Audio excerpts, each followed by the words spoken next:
This podcast is intended and contains general information on financial strategies, investments, and products only.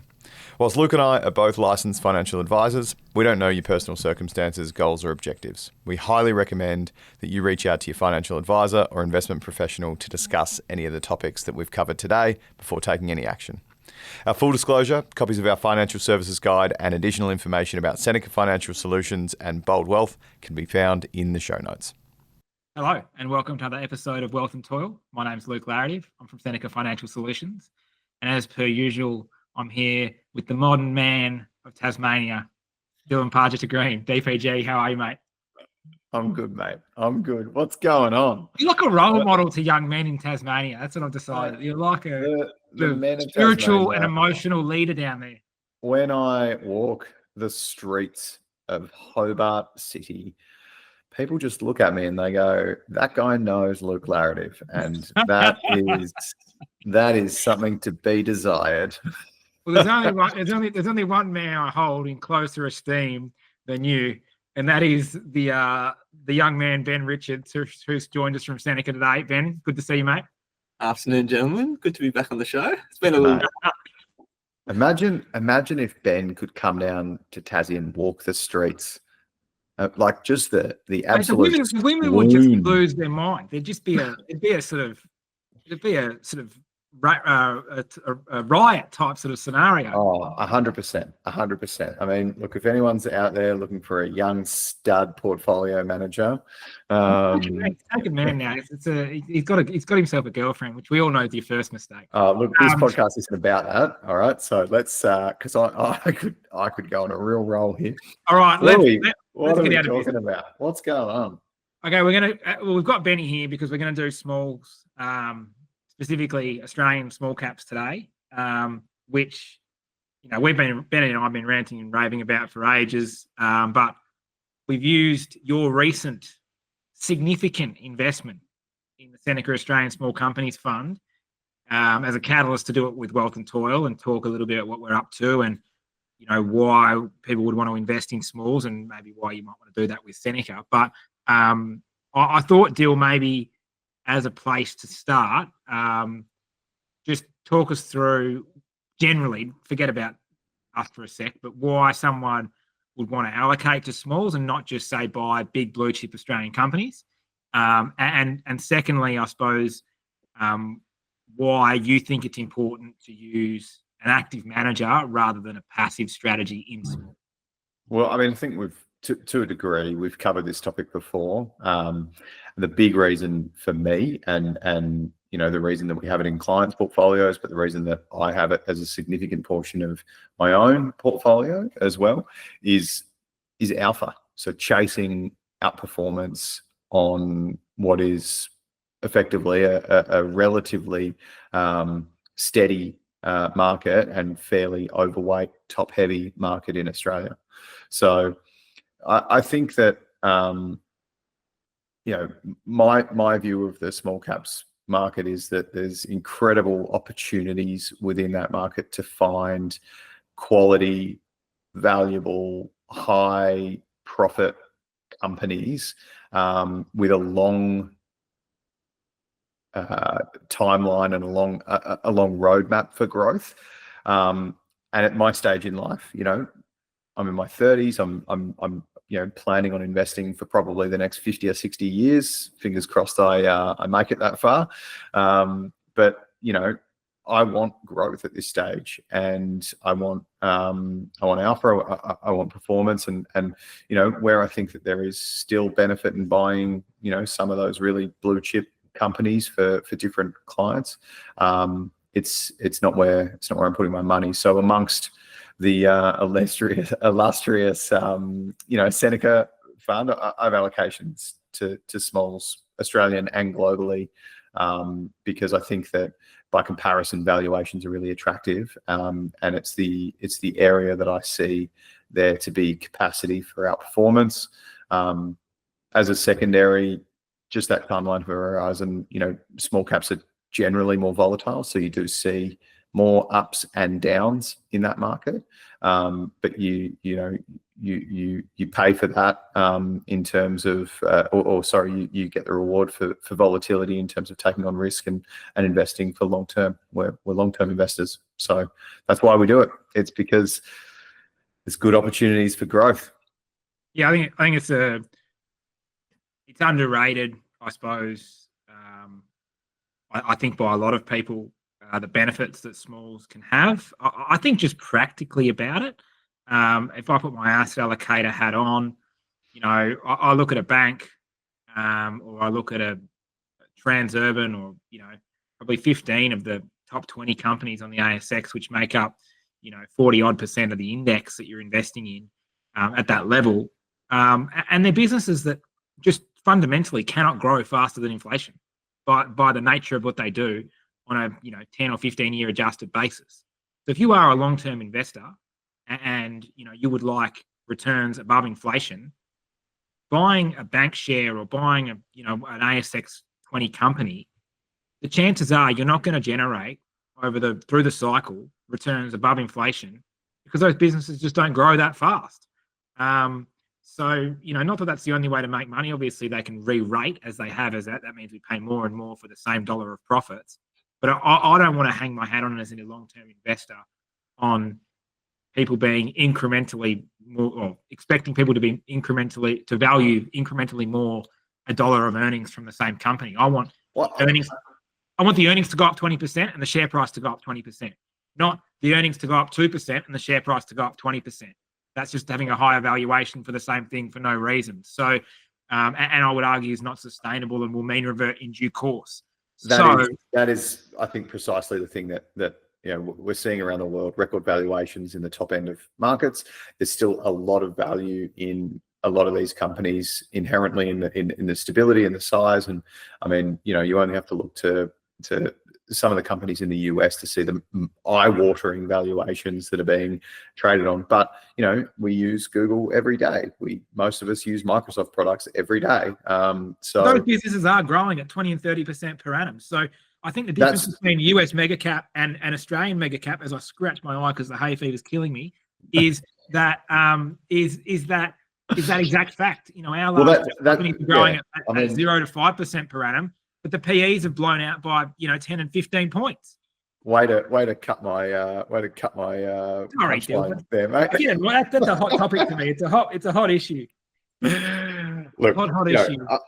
I think that portfolios need to be built for purpose, and there's a good argument there that suggests that stability of some of these large cap, high yielding stocks, but being selective about them is a good strategy, particularly in the later years of investment. But I think that one of the things that I think Benny will probably highlight this today is that you shouldn't shy away from quality small caps at a later stage of retirement. People sort of, I think other advisors speak to and historically perhaps even our team sort of looked at it as a really strong accumulation piece, but maybe something that we're a little bit worried about. But it's about pairing it with the appropriate assets and having the right volatility mix within that portfolio so that you can get the achieved outcome that you're seeking. And so small caps, if you can have a smaller allocation to a small caps that's going to grow at a faster rate, it means you need to take less market risk in other assets, and you can have more stable long-term returning assets in, say, a hedge fund strategy or a high income strategy, and it means that you don't have to hold top 20 companies and be beaten up when resources are down or when interest rates change by the banks or the mining sector moving. So I think that I think it's an underrated area. It's had a significant amount of media coverage and I think new investment over the last 2 years because it's done quite well. And we're seeing, I mean, we get contacted by fund managers all the time. We speak with fund managers constantly throughout the year, and everyone's saying, "Oh, look at our performance, look at this, look at that," and I think that would really Seneca performance. Well, I had these guys from Seneca call me and say, "Oh, do you want to do a podcast? Maybe get some money in the fund?" No, But no, I think it's really interesting, right? Like, shout out to all the BDMs who are out there working hard, pushing their own products. I'm not shouting out BDMs in this podcast. No, You can't have that. just scum of the earth on $280,000 a year. Buying people coffee is the most overpaid job in the world. Well, shout out to them for buying me coffees. But it is always interesting. I always like to ask the BDMs, what's the worst performing fund that you represent at the moment? Because they're certainly not bringing that to the table when they come out. Anyway, not here to talk about that. Here to talk about allocation to smalls, different stages. Primarily people in accumulation, and some of a lot of our clients who we work with, they're high earning accumulators in their sort of late 30s, 40s and 50s, getting towards the end of their working careers. And I think it's incredibly important that small caps, both domestically and globally, are part of those portfolios. And perhaps Luke and Benny, you want to talk a little bit about why and how you sort of differentiate that from maybe the rest of the market when you're thinking about that area, and why perhaps we think, rather than using an index or even an active ETF in that space is maybe not as good as using a manager that puts their money where their mouth is. Yeah, I think the active versus passive discussion in small caps is definitely different relative to the large caps, where it's a lot harder to generate alpha, particularly when the largest constituents, that top 20, continues to outperform, not only in Australia but the US as well. So it's really hard for active managers to keep pace with that benchmark. Do you think that that's like one, like, do you think it's sustainable? Because right now it's a good comment. But two, do you think that that's a case of within those top 20, because they move together, they move as a pack? It's hard to pick the winners within that, because I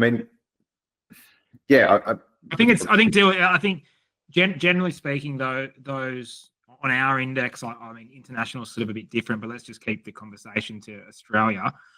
On our ASX, the top 20 stocks are highly correlated, and in this particular moment in time, they are largely driven by PE re-rate, like valuation re-rate, not earnings re-rate. They're not going up because the earnings are going up. They're going up because the valuations are going up.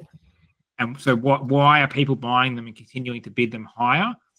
Well, our view at Seneca, and Benny will probably talk a little bit about index construction and as part of our small cap strategy, but in large, it's because people are allocating to indices. So it's just the weight of money is just driving. It's the flows. What we talk about is the flows. So where there's all this money goes to index, well, it gets allocated to index, and it goes to index, and it gets allocated to index. It's a bit of like a index investing bubble that's driving up valuations on the ASX. So at least that's my view. So that's going to throw up, as it has in the US, a lot of X20 and X50 opportunities, because they're just being overlooked by the vast majority of investors. So whilst we've had a year or so of pretty average active versus passive returns, if you look at the active managers versus the passive, strategies, well, passive at the moment looks like it's kicking ass. But if you look at those active managers over the long run, the good ones, like us, have done, 70, 80% of the time. If you look at any reasonable time period, they've been ahead of benchmark. So they haven't all of a sudden got dumb. They haven't all of a sudden forgotten how to manage money. They might be underwater now, but they'll be above water at some stage in the future. And so while everyone will always look at trailing returns, what you need to do when you look at trailing returns is actually think about them, not just allocate based on them, and it's to think about what's driving those returns. So a bit like in smalls, when we started the fund a year ago, we told everyone, it's on YouTube, it's on record. We were raising money for this thing. We said, guys, even if you don't want to put money with us, put money with smalls. This is about as bad as it gets in Australian small caps relative to large. And whilst large has continued to rip, smalls ripped a lot harder. And, the index last year was up, the small cap index, which is, to be fair, we're almost 10% ahead of that index, but Not it's a still good, bid not a good index though. Well, forget it. Okay, let's get away from the nuance for a minute. It's still 18% return last year. Mm. You know, you've got to be looking at things when they're not doing well. You've got to be looking at things when the valuation spreads are at near enough max. Yep. I think small caps have underperformed since 2022 over a probably 2.5 year period. They were underperforming large, and so despite probably more small cap BDMs knocking on your door, DPG, I think that in a bull market, smalls can outperform structurally over a multi-year period, particularly in a potentially falling interest rate environment is usually the catalysts for smalls to outperform. So, yeah. Benny, let's talk a little bit about what we're doing specifically. Do you want to maybe just walk through what we do with our small cap fund from, like portfolio construction perspective and the kind of companies you want to buy, and maybe just touch on some of the recent work we've been doing, like out in the field and stuff like that, just give people a bit of a flavour? Yeah, sure. So we own between 20 and 50 companies in the fund is our mandate. In practice, there's typically probably around 30 companies, which is what we hold today.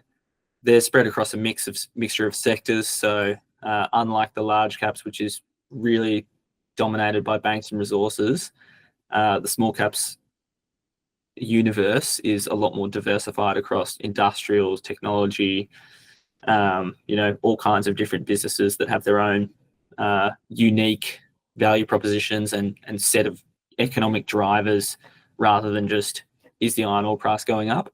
So first of all, there's a lot broader of an opportunity set to look at.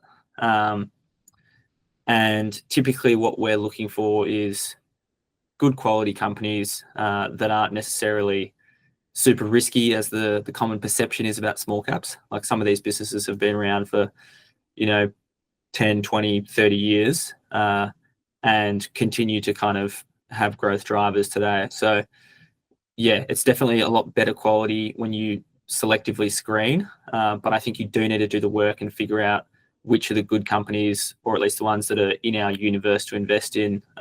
Realistically, like you can cut hundreds down to probably 50 to 100 names that we're actually going to invest in at the right price. At the right price. So I think that's where the index really has its shortcomings, where that there is some junk in the index that's probably not investable. And yeah, we kind of are quite disciplined on valuation as well. So we want to see growth, but at a reasonable price and with catalysts, because if there's no catalyst, then you don't want to get trapped in a stock is the other way to look at it. So one of the things that I often talk about with small caps, and one of the reasons we don't use an index, like I full disclosure, all my clients that are listening, we do use indexes. That we use indexes. We use them for certain areas of the market because they're efficient and they're cheap. But the reason that we don't use this particular sector, and it's the same with some other sectors as well, is the fact that indexes have a computer that cuts their winners, right? And maybe one of the things that's really useful to talk about, because this is something that I think perhaps I can reference as well in future to client conversations as well, is how long do you let a winner from that X 100, 200, whatever the universe is, how long into the, say, index area will you let that run until you start to trim it or cut it entirely from the portfolio? Ideally forever, Dyl. Like ideally we like in a stylized idealistic completely unrealistic way, we want to buy something once and that's it, and we never want to sell it. That being said, it's not typically how markets work. Normally, people con on to the same thing that you've conned on to. Well, in a perfect world, people con on to the thing that you've conned on to, and they start to bid it up. And the gap between intrinsic value and actual value starts to close and close and close over time. And that's what we want. We fully expect every time we find an undervalued company, everyone's going to think it's not undervalued. We're going to point it out to them, and that valuation gap's going to start to close as people bid it up. as you would expect. Eventually, in fact, it often goes past intrinsic value. Now, in a growth business that's structurally supported, is that really an issue? Well, largely no, but there is a price, there is a point where so much of the future is priced in today as a certainty, which the future is always unknown, and is always to a degree uncertain. We can be confident in something, but it doesn't mean we're certain. The minute we're certain is probably you've got to start asking questions about the kind of information that we're receiving and relying on. So I think that it is important at that point to take profit, and it is important at that point to ask yourself, well, is there not a better opportunity with higher returns somewhere else on the market? And I think that's the difference between being a professional and being a punter at home. You look for one idea to make money out of. We have a process, so we're happy to swap something that's done well for us for the other thing that's going to do well for us, for another thing that's hopefully going to do well for us. And I think the ability to recycle capital is what we're constantly fighting with. The ability to say, hey, is this the best opportunity we can do with this money right now? Whereas most people at home are just looking for an opportunity. Someone once described the process of professional investing versus like punter investing is like if you have multiple bottles of wine, right, and they're all in paper bags, and you don't know what any of them are, right? And so you open one and you have a glass the first night and it was really good. And then you have it again the second night and it's still good, but you've left the lid off and it's starting to age and things. And it's like, you know that wine's really good, but eventually it's going to run out and eventually you're going to have to open that next one. But if you leave that next one too long, it's not going to be as good anymore. Correct. And so you want to actually have the glass of wine from each of these companies at its best point.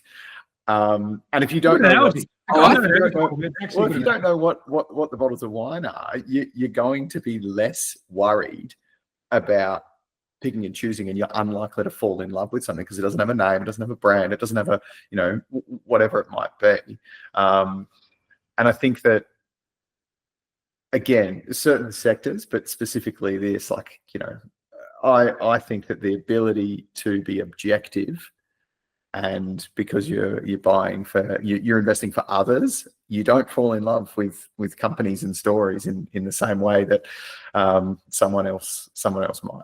Someone else might. Yeah, look, I it is hard to explain it to people, but we do try and invest in it. There's a process to these things. It's not just we found a good story. Like, we don't invest in stories, we buy companies. It's a completely different business.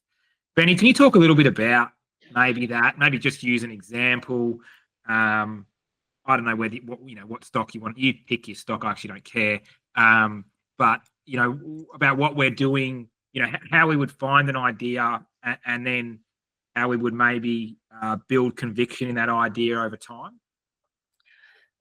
Yeah, sure. One that springs to mind is a company that I've followed for probably 4 or 5 years, closely at some points, but not so closely at others. And it's one of these businesses that has a good story, but if you bought into that story 3 years ago, you would have torched half of your money in the subsequent couple of years. And the company is Catapult International. It's a company that does sports, wearables, trackers and analytics software. It's, GPS sports bras. Sports bras for your AFL, NRL, EPL, you name your league. And it's always kind of had this promising story. It's had growth tailwinds, going into new markets, et cetera, but the financials have been poor. And I think this is where, one area where you can get an edge is by combing through the financials and seeing, are they going to have to keep raising money from investors and diluting existing shareholders, or are they a sustainable business that's going to grow profits and be able to reinvest those profits, or pay out a dividend, or do whatever they're going to do with that capital? And I think importantly for Catapult, over the last 12 months, it's kind of turned that corner. new management's come in a couple of years ago and really brought a more disciplined cost structure into the business, all the while continuing to grow top line revenue. And yeah, now you can buy shares in Catapult when it's still not a big company. It's about a $600 or $700 million market cap, probably closer to 7 after its most recent run. But it has those same tailwinds through things like professionalization of college sports. There's been some favorable legislation there, and they've won some contracts in the college football space, which is a massive market. Women's sports, like you've seen, the Matildas have been crunching viewership records, and more viewership means more money going to the sport, which means it's more important to invest in your most important asset, which is your athletes. And private equity coming in as an asset class, like investing in teams. And if you make an investment, you're a private equity firm where you want to generate a return on that investment. You're happy to throw more money at winning and monitoring your athletes and keeping them on the field, keeping your product a great product for the punters. And I think that those sort of factors combined are very strong tailwinds for Catapult. Just the professionalization and increasing value of sport. I've got one on left field, Benny. We haven't talked about this before, but the other thing I was thinking about with Catapult is like streaming has killed every category of television that exists, right? Like nobody watches free-to-air TV or live TV anymore with ads, except one category, and that's sport. And so I think TV rights for sports, and I think the NBA's latest deal is a perfect example, but there's, all around the world, the value of sport as a media business is going up. The value of advertising space associated with those assets is going up. That's making the teams more valuable and the whole thing, and it all results in more money for stuff like sports bras that track every heartbeat and every step. I mean, I love the stuff that they're doing, and you can relate it to I think something that I can relate to from sort of 20 odd years ago, which was the introduction of like Hawkeye technology, which is where you see like ball tracking and things, and they can, someone hits a tennis shot and they know where it's gone, or someone hits a golf ball and you can see live on TV where it's gone and things like that. Catapult's spent the last 10 years, 12 years, whatever it is, effectively developing the best software for the professional sports teams to use. And there's this opportunity now where the data is becoming so good, the program is becoming so good. It's not something that I think that they're necessarily doing to make significant amounts of money from a TV point of view at the moment. But I can see this gap that's going to be bridged between their data being available to the streaming services and things, so that people who are watching get to understand at a much faster rate the stats behind and the data behind it. They've already got live data that is feedable to the coaches' iPads and stuff on the sideline. That's already. But yeah, you're right. Only a matter of time before we're watching it on TV. Yeah. From a viewer's perspective. And the other thing is sports betting. Like if you're betting live in game, then you need live data. And yeah, I happen to know how much. Like I'm lucky to have a couple of clients that work for a couple of the big betting agencies globally, and I happen to know how much money they spend on data each year, and it is an eye-watering amount. And that the data is just unbelievable source of revenue for them, because they can actualize those data points a lot better than you and me, who are sitting at the pub on our fourth pint deciding whether or not Collingwood's going to lose or how many possessions the West Coast. Yeah, sure. Yeah, or how many possessions Bont's going to have this week. So we own Catapult. We do own that stock.